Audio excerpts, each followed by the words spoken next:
What's up, everyone? This is Everett, Fitzhugh, team broadcaster for your Seattle Kraken. As a new Seattleite, I've heard so much about the area and the history of Seattle, so we're gonna go on a little bit of a journey and take you to some of the more iconic places around the area, really diving into the hockey culture of this town, and I'm so excited that you guys are gonna come along with me.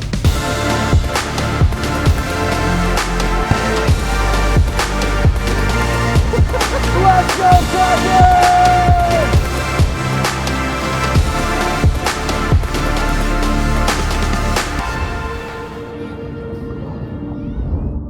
So in this episode, I'm going to take a look at both the Kraken and Seattle's shared history. You see, the two are linked more closely than you might realize because of their shared Nordic traditions.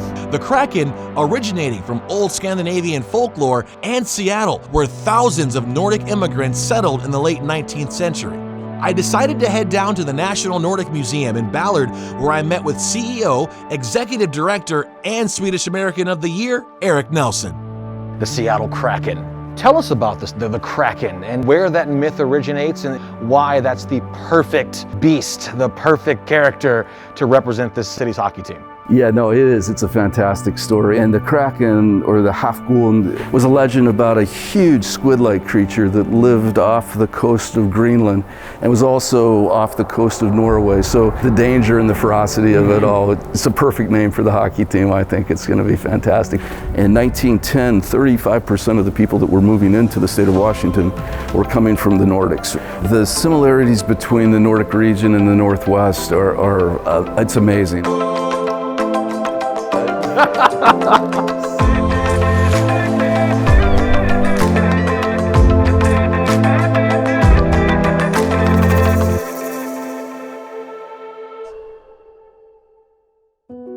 Erik recommended we head on over to the University of Washington to take a deeper dive with Lauren Poyer, an assistant teaching professor in the university's Scandinavian Studies department. A lot of similarities between the Pacific Northwest and Scandinavia. Yeah, so here we have the Pacific octopus, which is very large, right? And in the North Atlantic, they have the giant squid, of course. And so people have very often connected legends or descriptions of the giant squid to legends of the Kraken. Yeah. The earliest description we have of what could be called the Kraken from the medieval record would be from a text called the Konungs Skuggsjæ, which means the king's mirror. You have a similar connection with the sea, and I think that that similarity in landscape lends to some really interesting parallels in culture. We have a similar fascination with just being on the shoreline, and there's, I think, a certain sense of mystery, of what could be out there on the sea, and this kind of intense interest in experiencing it for yourself.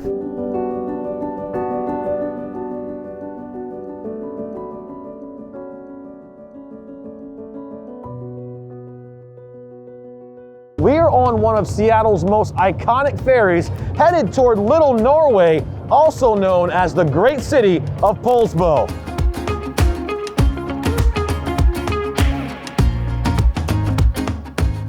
So as I walk into town, I feel like I've been transported halfway around the world. I mean, I literally feel like I'm walking the streets of Norway right now. You look at all the buildings, all of the architecture, the art, the murals. There's Norwegian flags all over the place. I could really feel that history come alive here.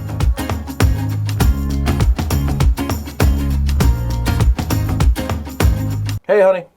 Yeah, no, we're here in Poulsbo. We're having a great time, yeah.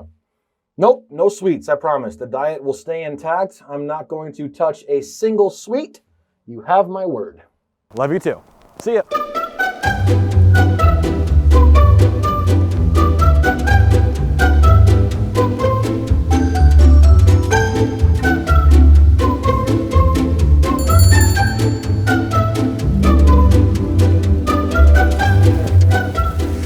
The diet's over.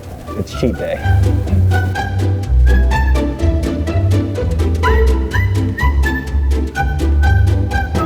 Oh man, this is amazing. This is so good.